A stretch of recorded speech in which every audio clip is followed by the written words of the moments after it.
quente, tradição de Minas Gerais.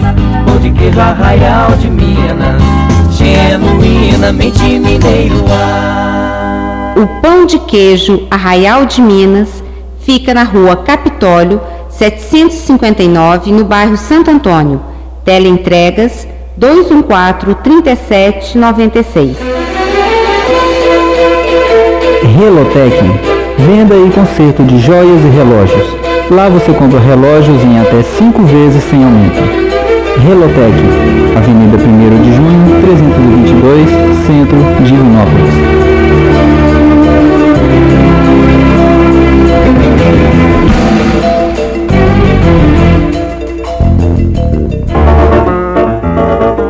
Série Única, sua próxima camisa. Camisaria masculina, adulto, juvenil e infantil em malhas diferenciadas. Fábrica e pronta entrega. Rua Goiás, 2054, Centro. Fone 3222-2277. Pronto Farma, medicamentos e perfumaria em geral. Avenida Amazonas 617, bairro São José. O telefone 212-2288.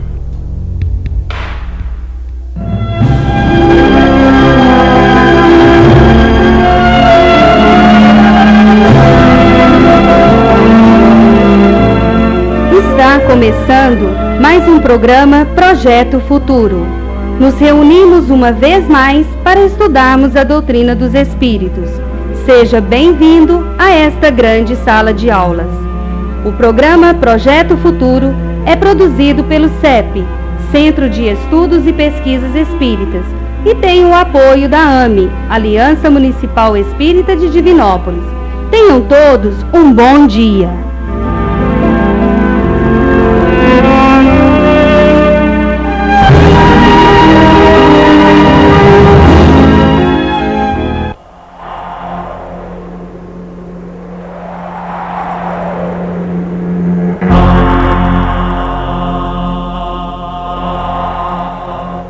Um pouco de fermento. Não sabeis que um pouco de fermento levéa da massa toda? Paulo, primeira carta aos Coríntios, capítulo 5, versículo 6. Ninguém vive só. Nossa alma é sempre núcleo de influência para os demais. Nossos atos possuem linguagem positiva. Nossas palavras atuam à distância. Achamos-nos magneticamente associados uns aos outros. Ações e reações caracterizam-nos a marcha. É preciso saber, portanto, que espécie de forças projetamos naqueles que nos cercam. Nossa conduta é um livro aberto. Quantos de nossos gestos insignificantes alcançam o próximo, gerando inesperadas resoluções? Quantas frases aparentemente inexpressivas, arrojadas de nossa boca, estabelecem grandes acontecimentos? Cada dia emitimos sugestões para o bem ou para o mal. Dirigentes arrastam dirigidos. Servos inspiram administradores. Qual é o caminho que a nossa atitude está indicando? Um pouco de fermento levéa da massa toda. Não dispomos de recursos para analisar a extensão de nossa influência, mas podemos examinar-lhe a qualidade essencial. Acautela-te, pois, com o alimento invisível que forneces às vidas que te rodeiam. Desdobra-se-nos o destino em correntes de fluxo e refluxo. As forças que hoje se exteriorizam de nossa atividade voltarão ao centro de nossa atividade amanhã. Emmanuel.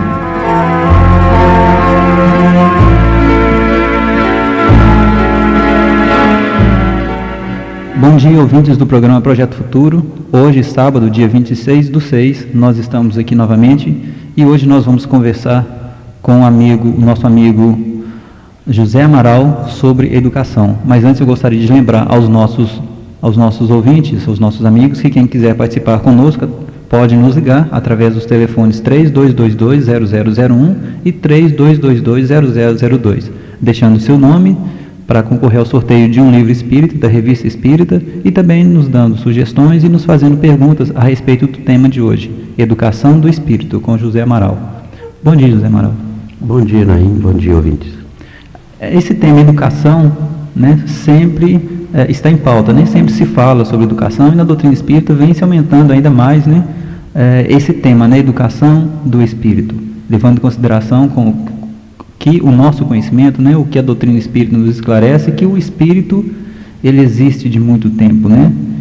Mas o que vem a ser a educação? Qual que é o significado dessa palavra, educação? Dentro da doutrina espírita, a gente entende educação como sendo a arte de permitir que o ser humano se construa cada vez mais para o bem.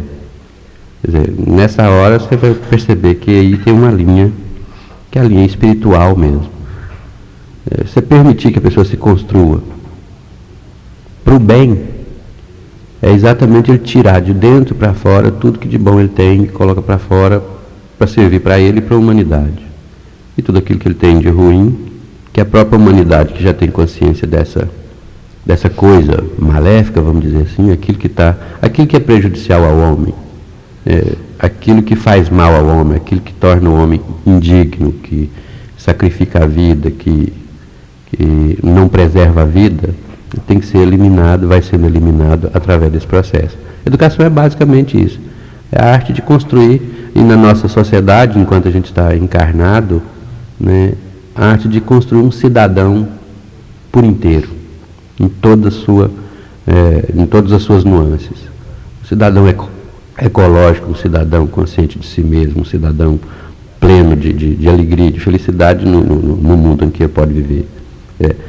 É uma visão, é uma meta, é um projeto.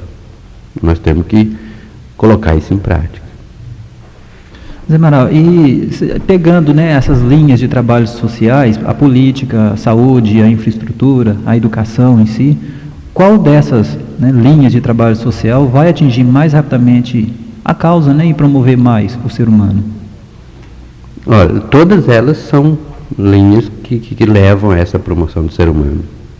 Mas a base é exatamente a educação. Você não constrói um prédio começando do 19º andar para depois chegar no alicerce.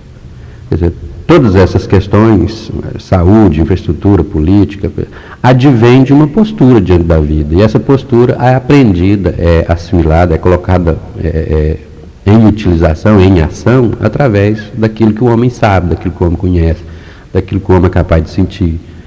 Então, essas coisas boas que já passaram pelo planeta Terra, que foi constatado através da cultura, através da evolução humana no planeta Terra, já se constatou que são coisas boas, que se preserve, que se melhore, que se aperfeiçoe, né? E aquilo que a gente já constatou, não tem mais como não ser negativo, deixa de lado. Então, eu acho que o principal fator aqui é exatamente assim, atentar para isso. E só através da educação a gente é capaz de fazer isso. Porque a educação é um instrumento que você tem para fazer com que as pessoas aprimorem a sua maneira de pensar diante da vida, aprimorem a sua maneira de agir diante da vida, aprimorem a sua maneira de sentir a vida, de desfrutar a vida e de se tornar feliz. Aí, imagine um povo sem educação. Que tipo de políticos nós temos? Que tipo de pessoas que trabalham na área de saúde nós temos? Que tipo de pessoas que vão criar uma infraestrutura social nós teremos? Quer dizer, então a base é exatamente a educação. Quando você educa o homem, você educa o mundo. Você constrói o mundo dentro de coisas, pelo menos, que sejam alicerçadas em cima da valorização da vida. Aí as pessoas vão conviver melhor, né? Exatamente. E falando nisso, eu lembro de uma história que você contou, de uma palestra que você fez algum tempo atrás, me parece que até o tema era educação também. Exato. Que perguntaram, me parece, para um filósofo o que era educação. Exato. Conta a história do pessoal, que ela é bem interessante. Essa historinha, eu ouvi isso no curso de filosofia, a gente não me lembra mais, eu não me lembro mais quem, se não me engano foi Licurgo, que certa vez perguntaram, não sei se você lembra também, mas está nos anais. Perguntaram a ele o que era educação. Aí ele falou assim, eu posso fazer um estudo para vocês, mas só que vocês têm que me dar 3 meses de prazo para me preparar o estudo. Aí o pessoal achou que ele estava entrando em decadência. Falei, não, um grande filósofo pedindo 3 meses para preparar um estudo, uma palestra sobre educação. Aí, mas deram, pagar para ver, né?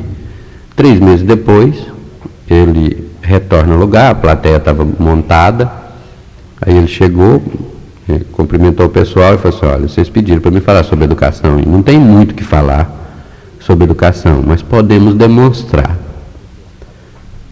Mandou uma pessoa que estava na coxia é aquela parte de trás, que é os bastidores, né, da onde ele estava, e aí virou para a pessoa e falou assim, pode soltar o primeiro coelho. Aí entrou um coelhinho, né, e ficou brincando ali, e a plateia sem saber de nada, né, sem saber o que estava acontecendo. Aí o coelhinho brincando, ele olhou o coelhinho e virou para o cara da coxia e falou assim, pode soltar o primeiro cão. Aí o cara soltou um cachorro de um tamanho. Esse cachorro, assim que entrou no palco e avistou o coelho, partiu para cima desse coelho, 30 segundos depois o coelho estava todo estraçalhado, diante de uma plateia completamente estarrecida, porque falou, gente do céu, o homem é doido. Ele mandou limpar aquilo calmamente, mandou retirar o cão, 3 homens para segurar o bicho. Muito grande o cachorro. E uma ferocidade doida.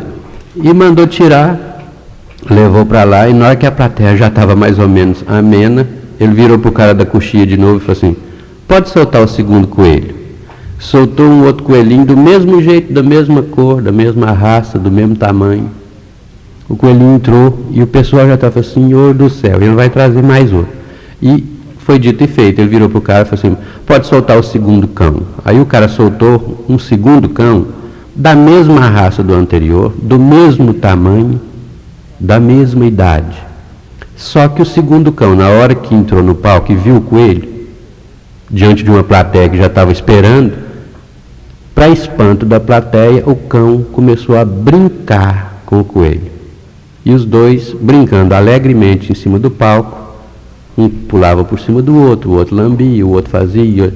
E a plateia, estarrecida, o filósofo então pegou a palavra e disse, me pediram para falar sobre educação. Educação é isso. O segundo cão foi educado. Se a gente não se preocupa com a educação, é a mesma coisa de deixar à revelia. E aí, tanto qualquer animal, inclusive o homem, segue os seus instintos, sem limites, sem regras, e vai até as últimas consequências. E aí chega nas más paixões, né? Que Kardec fala dos espíritos, né? Que acaba controlando. Exatamente. Zé Amaral, e o que você diz daquela posição de que alguns pensadores, né? O que você diz dessa posição que eles falam que através da educação é possível moldar um homem segundo os seus interesses? Isso aí é doloroso, né, senhor? Porque houve um pensador, inclusive isso aí a gente na escola, a gente até aprendia dessa maneira. Você pode reduzir, por exemplo, o pensamento de Skinner numa só frase, e sem medo de errar. Você pode reduzir o pensamento dele. Me traga um homem e me diga o que você quer que eu faça dele, e eu farei. Quer dizer, é uma coisa dolorosa, né? Porque você vai moldar, você vai domesticar um ser humano dentro de pré-concepções em que a pessoa acha que é o melhor para ele. Mas nesse caso seria adestramento, né? Adestramento. Qualquer coisa nesse sentido. Isso aí vem da escola reflexológica de Pavlov. Se você for analisar direitinho, vem do reflexo condicionado de Pavlov. Aquela coisa de estímulo, resposta. Estímulo, resposta. Então, você chegou à conclusão, que você foi se sofisticando isso aí. Para quem não sabe, em linhas gerais aqui, Pavlov descobriu que os cachorrinhos, né, quando iam comer, ele tinha todo um aparato científico lá para fazer isso. Colocava a carninha para o cachorrinho, e quando o cachorrinho estava comendo, ele tocava uma sinetinha. Quando o cachorrinho, toda hora que o cachorrinho ia comer, ele tocava uma sinetinha. Até um determinado dia que tocou a sinetinha, mas não tinha comida. Aí o que o cachorrinho fez? Ele demonstrou que já estava totalmente condicionado, ou seja, ele descobriu isso. Tocou a sinetinha, o cachorrinho estava todo preparado para a alimentação, inclusive salivando. Ele deu o nome disso de reflexo condicionado, de Pavlov, que era o nome dele. Isso foi sendo trazido aos nossos tempos, e hoje isso aí é o que? É a propaganda, por exemplo, o jingle. O que é o jingle? O jingle é o sininho do Pavlov, porque tem gente que escuta uma determinada musiquinha fazendo propaganda de alguma coisa, Se for de alimentação, por exemplo, ele fica... sai água na boca, ele fica todo preparado. Quer dizer, no fundo, é a base dessa educação que induca. É o contrário de educar. Inducar é conduzir para dentro. Inducare. E educar, exducare, é conduzir para fora. Ou seja, uma coisa é você retirar o que de bom tem do ser humano, permitir que esse ser humano se manifeste, né, livremente, e a liberdade aqui é a liberdade com responsabilidade. E outra coisa é você moldar esse ser humano de acordo com ideologias, de acordo com concepções, e às vezes até pré-fabricado intencionalmente. Muito bem, agora são 9 horas e 48 minutos, nós estamos conversando com o Zé Amaral e o tema de hoje é a educação do espírito. Eu gostaria de lembrar aos ouvintes que quem quiser participar conosco, nos dando sugestões, nos fazendo perguntas também com relação ao tema e deixando seu nome para concorrer ao sorteio do Livro Espírita e da Revista Espírita, basta ligar para nós através dos telefones 3222-0001 e 3222-0002. José Amaral, dentro desse verdadeiro sentido da educação, como que a gente deveria avaliar o que se ministra em nossas escolas hoje em dia? O que é dado nas nossas escolas hoje em dia? Será que nós temos educação na escola ou simplesmente instrução? Olha, eu vou contar para você uma coisa. A educação, eu acho que hoje é uma unanimidade. A educação verdadeira, ela não pode faltar uma componente que é fundamental. Chama-se afetividade, presença, toque. E dentro de uma escola com 40, 50 alunos, por mais que esse professor seja competente, ele jamais vai dar conta de ter esse clima com todos os indivíduos. Então, dentro da escola ficou quase que restritamente a instrução. A educação na escola é uma complementação daquilo que vem da família. Então, a base da educação tem que ser a família. E nós estamos vivendo numa situação, quer dizer, resultado de todo um processo, que, aliás, hoje o mundo está tomando consciência disso, e está revertendo, e está tentando reverter o quadro. Nós saímos de um meio de vida onde a família era uma família estruturada, pai, mãe, filhos, todos no mesmo espaço existencial, onde esses filhos eram educados, assimilando a referência de comportamento, a referência cultural, de identidade cultural dos pais. Por quê? Porque desde a hora que levantava até na hora que dormia, estava vendo os pais na sua frente, porque era o trabalho lá na roça, o trabalho, às vezes, que a pessoa realizava ali por perto de casa mesmo, na fazenda. Quando a gente revolucionou e nos transformamos numa sociedade basicamente industrial, quer dizer, nós viemos da roça, nós viemos lá daquele mundinho, na realidade brasileira, era a cultura de subsistência. Essa pequena propriedade em que o indivíduo plantava para comer, em que o indivíduo criava para comer. E estava todo mundo junto ali, naquele ambiente gostoso, afetivo. Na hora que nós industrializamos, o que aconteceu? Esse homem, essa mãe, esse pai, trouxe a família para dentro da cidade e foi morar num cubículo, num pedacinho de terreno, que não dá para plantar, que não dá para fazer nada ali, às vezes até em kitnet qualquer. E esse pai, por causa das condições socioeconômicas, ele teve que sair para trabalhar, e a mãe teve que sair para o outro lado para trabalhar. E quem é que ficou com esse filho para dar a referência, para dar o afeto? Mandar esse menino para a escola. Chegando na escola, é bem comum você conversar com as diretoras da escola, e o pessoal fala, chega lá na escola e fala, vê se você dá um jeito nele para mim que eu já desisti. Esse menino é custoso demais. É porque não tem convívio. O pai não conhece o filho não conhece o pai, não conhece a mãe, não tem nenhuma referência, não tem limites. Porque esse pai e essa mãe que sai para trabalhar, fica o dia inteiro fora de casa, fica às vezes a semana inteira fora de casa, desencontrando do filho, porque sai de casa, o filho está dormindo, chega em casa, o filho está dormindo, ou já está cansado, não tem contato frequente. Então dá aquele peso na consciência, aquela culpa, que ontem, inclusive, o programa Fantástico não, se não me engano, o Globo Repórter estava ontem tocando a respeito desse assunto. Fica aquela culpa, ai meu Deus, eu não estou vendo esses meninos crescer, eu não estou participando. E aí, essa pessoa culpada perde a autoridade, e se transforma num autoritário, na maioria das vezes, ou numa pessoa completamente entregue às vontades dos filhos. Fica aquela coisa amorfa, o pai de final de semana, a mãe de final de semana, que o filho chega na sexta-feira e vai tentar manipular esses pais que já sabem que estão com peso na consciência, que estão se sentindo culpados, e vão extorquir dele todo tipo de bens que a sociedade de consumo pode oferecer. Eu quero, e o pai não tem condições de recusar. Quer dizer, é nessa situação aí que a coisa fica dramática, porque cresce uma criatura sem limites, sem referências culturais, e quando pegam referências sem nenhuma sintonia com a própria vida que ele tem às vezes, sintonia às vezes com programas televisivos, com filmes, e aí a situação fica mais difícil de ser prevista, porque que tipo de referência essas crianças podem ter? Nos últimos 40 anos, 35 anos mais especificamente, depois da Guerra Mundial, o homem passou a ser mais violento, expressar a sua violência. E depois da Guerra do Vietnã, essa violência ficou explícita a todo instante, inclusive na mídia. O cinema passou a explorar a violência nua e crua a partir, especificamente do filme Rambo. A gente percebe que é difícil hoje em dia um filme que não tenha violência, né? Exatamente. E os heróis dos nossos filhos hoje não vê o herói dele matar menos de 30 em cada filme, não. E ser coroado como o chefe, o grande líder, o grande senhor de todas as coisas, que vai ser colocado depois o pôster dele no quarto.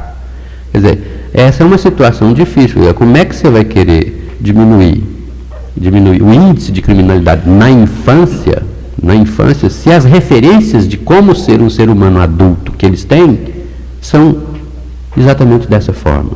Uma criança que joga um videogame, a tecla que a gente sempre martela, uma criança que joga videogame, que só gosta de videogame de violência, Mortal Kombat, essas coisas todas que aparecem por aí afora, está explícito, quase toda casa tem. As crianças que estão jogando aquilo ali, a gente não pode esquecer que uma criança de 5, 6 anos de idade, 7 anos de idade, ela ainda tem incapacidade de perceber nitidamente o que é ficção e o que é realidade. Se alguém não explicar, ela não sabe. E acaba achando aquela ficção uma referência. Acha normal. Não, é uma referência. Uma criança que chega, eu vou dar um Mortal Kombat, por exemplo, e ele aperta um gatilho e consegue dar um Mortal Kombat, ele no grupinho dele, se tiver mais 3 ou 4 crianças ao lado, o que vai acontecer? Vão aplaudir, ele é fera. E aí ele se sente como? Pela ação dele, quando ele mata, ele é aplaudido. Se ele mata e é aplaudido, então matar para ele é um valor. Matar para ele dá status. E como você vai tirar isso da cabeça da pessoa se não tiver contato afetivo dos pais para explicar a diferença entre ficção e realidade, entre o que é a vida humana, os valores humanos, e isso que ele está pegando como referência de comportamento social? Fica muito difícil. Realmente. E a gente percebe também, Zé Manuel, que tem faltado aquela conversa que tinha antigamente, que hoje em dia tem, mas raríssimo. Depois do jantar, que a família toda em volta da mesa começava a contar casos, falar o que aconteceu no dia a dia e tudo mais, né? E outra, a gente às vezes com isso, não quer, a pessoa às vezes fica desesperada, fala, nossa, então quer dizer que nós vamos ter que voltar para a roça, nós vamos ter que voltar para cá. De jeito nenhum. Mas tem níveis de conversa que, por exemplo, 5 minutos bastam. Às vezes a qualidade dessa conversa, desse convívio, é tal que você imprime valores indeléveis na emoção, na parte emocional dessa criatura que está se formando. Entendeu? Quer dizer, basta isso. É sinceridade. É sem subterfúgios. Tem que ser sincero, tem que ser honesto com os filhos. Na hora que você tiver com convívio com ele. Então 5 minutos bastam. Não quer dizer que a gente vai ter que deixar o emprego para ficar em casa, apesar de essa ser a tendência hoje no mundo. O europeu está tão preocupado com essa situação que eles estão reduzindo o horário de trabalho, estão partindo para jornadas de meio horário de trabalho, estão montando dentro das suas casas os tais home office, que é o escritório em casa, para trabalhar via internet e tudo mais, justamente para dar mais tempo para os filhos, para dar mais tempo de convívio com os filhos. Isso é uma tendência mundial. Qualquer revista que você pega que trata do assunto da educação, você começa a perceber que o europeu está tão preocupado com isso, que é exatamente essa tendência. E eu acho interessante que o tal do home office, que é esse escritório dentro de casa, é exatamente a fazenda. Ele é um local de trabalho próximo da família, do grupo familiar, onde as referências vão continuar. É uma cultura nova? É uma cultura de multimídia, mas é uma cultura. E tem uma referência de identidade familiar, afetiva.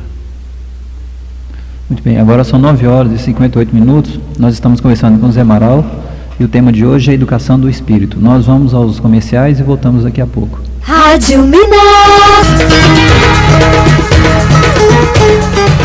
Carroceria Silva, carrocerias e baús de alumínio. Avenida Brasileira, 39, saída para Oliveira. Fone 3212-2534.